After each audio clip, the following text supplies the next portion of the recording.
Hello everybody, welcome back to another video. Guys, today as you can see, 000 in the house. First and foremost, huge shout out to toysforkiddos.com for sending me the figure as soon as they did. I just got it. I believe I got it yesterday. Guys, the figure, it's a reuse, repainted C-3PO. Nothing different, nothing new, nothing special, right? But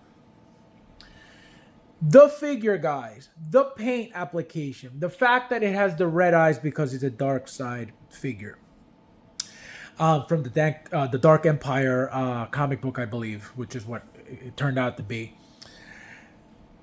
The hands. The figure is very basic. I want to show you the entire figure in 1 second, so we're going to get right into it, guys. So first and foremost, here's the figure. 3 pairs of hands. So the blades and the knives. We got the standard hands, the plain hands. Right? We got the electrified hands with the electricity, the power. Because remember, these are supposed to be torture droids. And let me show you guys up close the actual figure. So let's go with the hands first. So as you can see, look at the detail. Look at all the knives. Look at the fire, the little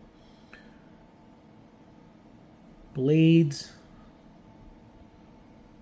Crazy different weapons. Look at the saw. Very, very nicely detailed. Also, guys, the chroma flare paint, which is why you see RoboCop back there, doesn't belong there. Why is he there? Well, this chroma flare paint job that they did is what makes the figure gorgeous. Okay? It's that color changing RoboCop paint. It's a lot more mild, right? It's not so drastic. Like you don't see blue and purple, right? You still see like right here, you see a little bit of hue of purple around the figure. See, on the shoulders, look at the shoulders when the light hits it. You see purplish. So the chroma flare, again, to me, is what makes this figure sexy as hell. The red eyes also makes the figure sexy as hell. When are we ever going to get another red eye C-3PO? Never. So this is why I love variants. A little bit of difference that I noticed. So if you notice the wiring here and the wiring everywhere else, see like that one, for example, completely different. So they did tweak a couple things to, I guess, to change the look of it. The two wiring. So from this one right here, what the hell was this from? Not Return of the Jedi. Yeah, Return of the Jedi. Right here. And Attack of the Clones. So the wiring, as you see, they're both different on each figure. As you can see, this one is also slightly different, repainted differently as well.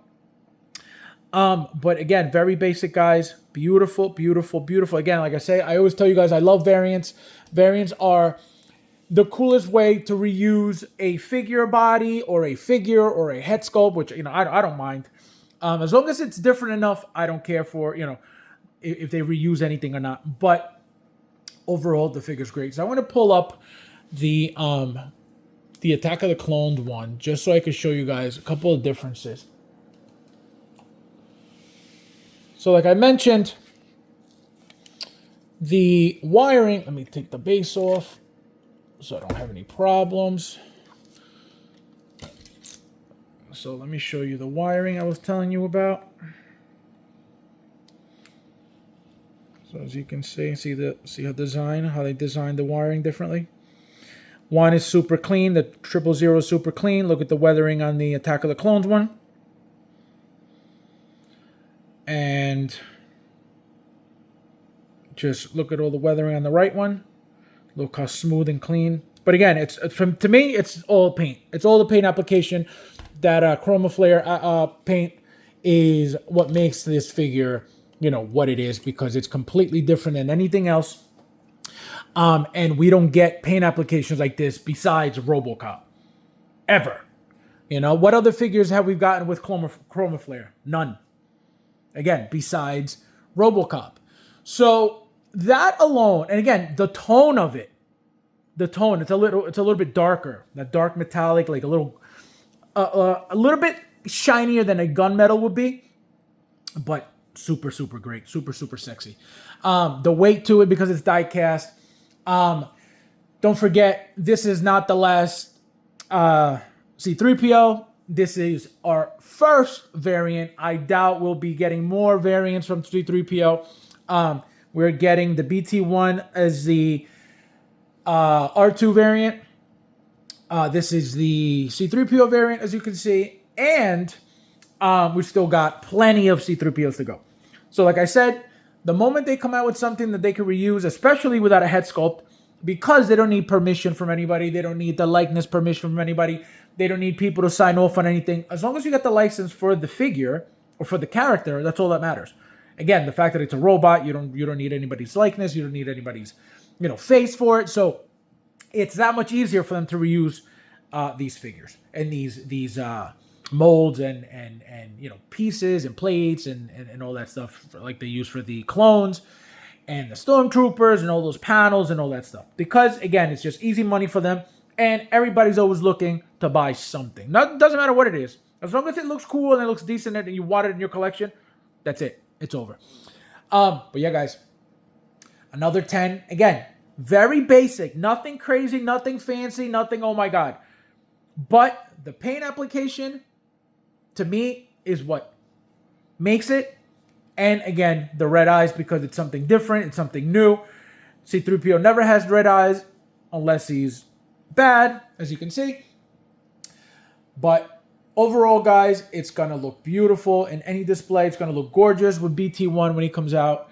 I haven't seen one out yet. I don't know if they're shipping yet, or are they not ready to be shipping anytime soon. I don't remember what they said, but I can't wait for BT1 because they're going to look great together. As always, guys, thank you guys for watching, and I'll see you in the next one.